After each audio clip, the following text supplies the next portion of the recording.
Off at the new market milestone, the S&P 500 breaking past its August highs, closing at its best level since April of last year. The benchmark index now up 24% from its October intraday lows. You know what that means. Bull market.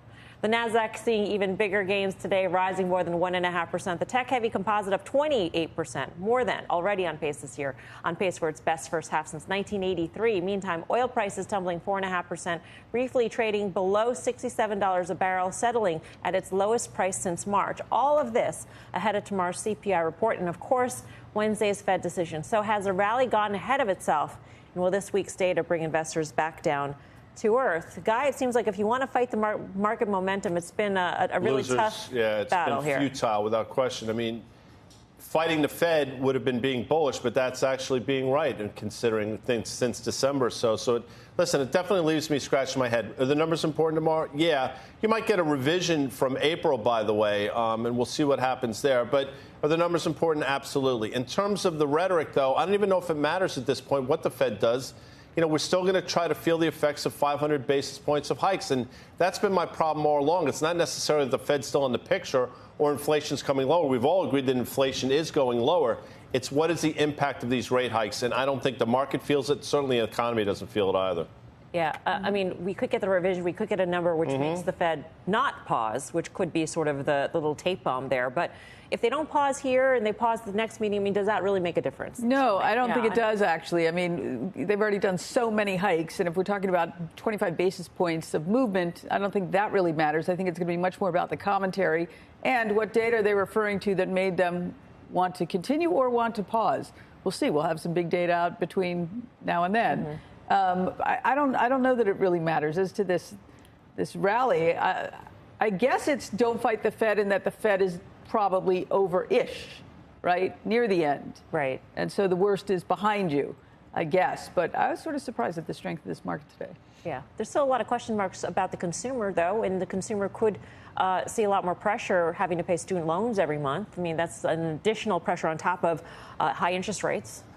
Yeah, I mean, there's still a lot that's weighing on the markets right now. I do think that that's one of the items, which the consumer has continued to be pretty strong. They have been paying down their savings, so savings rates are not as high as they were previously.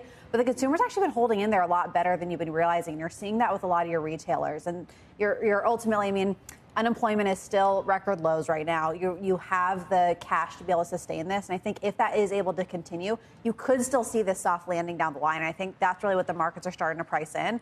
But I think what we need to see, which we're starting to see, is a much larger breadth in the economy or in the markets right now, where it's not just the top 8 tech companies that are doing well. And we're finally starting to see that, which I actually think is a good sign. Yeah, I mean, to your point, I mean, you know, small caps join the party, right? And a lot of that has to do with a lot of the pressure, I guess, at least in the near term, being taken off some of these regional banks or some of these smaller banks. But you know, I look at this and I say, okay, the Fed, this is the rally, the breakout that we've had after we had that like surely tight consolidation over 2 months, makes the Fed's job a lot harder, right? Because we haven't seen the housing market weaken that much. We talk about the consumer, and you know, to Courtney's point, I mean, the consumer's still there. Guy always says, don't ever bet against their want to spend, that sort of thing. I mean, there's a lot of things in place here other than valuations right now. So you say it's pricing in, you know, a soft landing. I actually think we're back to like no landing sort of scenarios. I don't really see anything weighing on the markets anywhere. OK, I see the 210 spread being weighed on. I see that at 85 basis points. I think that a lot of bulls as it relates to the stock market are explaining that away